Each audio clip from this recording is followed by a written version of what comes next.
बेवकूफ दोस्त से अक्लमंद दुश्मन अच्छा, ये तो सुन रखा होगा आपने। इसकी बेहतरीन मिसाल हमें अपने वतन अजीज में मिलती है।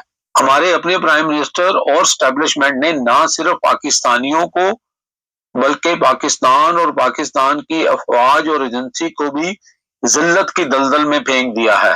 सिर्फ इलेक्शन से भागने के लिए प्राइम मिनिस्टर शहबाज शरीफ ने सुप्रीम कोर्ट में एक रिपोर्ट पेश की जिसमें लिखा था कि हम पाकिस्तान में इलेक्शन नहीं करा सकते क्योंकि रॉ इंडियन खुफिया एजेंसी पाकिस्तान में इलेक्शन के दौरान खून की होली खेलने का प्रोग्राम बना चुकी है। और इससे मिलती जुलती रिपोर्ट हमारे जो सिक्योरिटी इदारे हैं उन्होंने भी पेश की।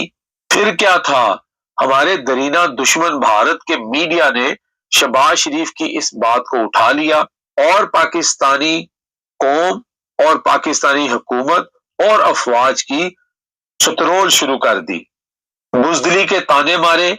आइए आपको सुनाते हैं उन्होंने मजीद क्या कहा। चुनाव से भागने की कोशिश में शहबाज सरकार ऐसे ऐसे बहाने दे रही है कि पाकिस्तानी भी शर्म से पानी पानी हो रहे हैं। सुप्रीम कोर्ट में शहबाज सरकार के रक्षा मंत्रालय ने कहा कि चुनाव इसलिए नहीं किए जा सकते क्योंकि भारतीय खुफिया एजेंसी रॉ चुनाव के दौरान पाकिस्तान में भारी तबाही फैलाने की प्लानिंग कर रही है, जबकि हकीकत तो यह है कि पाकिस्तान पहले ही तबाही और बर्बादी की गर्त में है। भारत को इसके लिए कुछ भी करने की जरूरत ही नहीं है और पाकिस्तान की आवाम से लेकर एक्सपर्ट भी यह सच्चाई जानते हैं।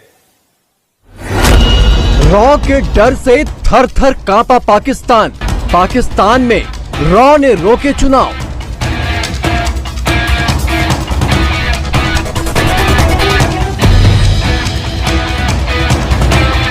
भारतीय खुफिया एजेंसी के डर से पाकिस्तान की शहबाज सरकार ने चुनाव ही रद्द कर दिए। सोने पे सुहागा, इंडियन रिटायर मेजर ने जनरल बाजवा साहब के इस मुबैना बयान के बाद कि हमारे पास टैंक चलाने के लिए तेल के पैसे नहीं हैं और टैंकों को जंग लग चुका है, इस पर इंडियन आर्मी के रिटायर्ड मेजर गौरव आर्या ने तंज करते हुए कहा कि पाकिस्तानी अफवाज के जनरल तो बहुत अमीर हैं, अरबों रुपए के मालिक हैं, लेकिन फौज बहुत ही गरीब है।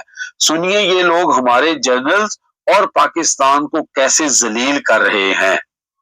हमारी फौज के पास पैसे हैं, हमारे लिए सर, हमारे पास टैंक खरीदने के लिए पैसे हैं, राफेल खरीदने के लिए पैसे हैं, पूरा मतलब कि एक वेपन सिस्टम खरीदने के लिए हमारे पास अरबों रुपए हैं, लेकिन पर्सनल वेल्थ जो है अपनी जेब में, अपने बैंक अकाउंट में हमारे पास पैसे नहीं है। हमारे जनरलों के पास वहां पे पाकिस्तान में नए हथियार खरीदने के लिए पैसे नहीं है, कुछ किसी चीज के लिए पैसे नहीं है, लेकिन पर्सनल अकाउंट में अपने गले में जो पैसा पड़ा है जनरलों के, that is just simply too much sir, simply too much money. आपने जनरल बाजवा का देखा होगा sir. I can't imagine anybody.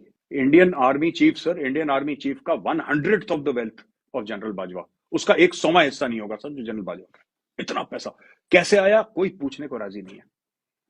उसकी बहू अरबपति करोड़पति बन गई सर रातों रात। वही चीज है सर। क्यों लड़ेगा सर आदमी, आप बताओ क्यों लड़ेगा? उसको देखिए, उनको जो जमीन फतेह करनी है ना, उनको डीएचए की जमीन फतेह करनी है, उनको इंडिया थोड़ा ना फतेह करना, उनको तो लाहौर के अंदर एक कॉर्नर प्लॉट फतेह करना है जनरल साहब को।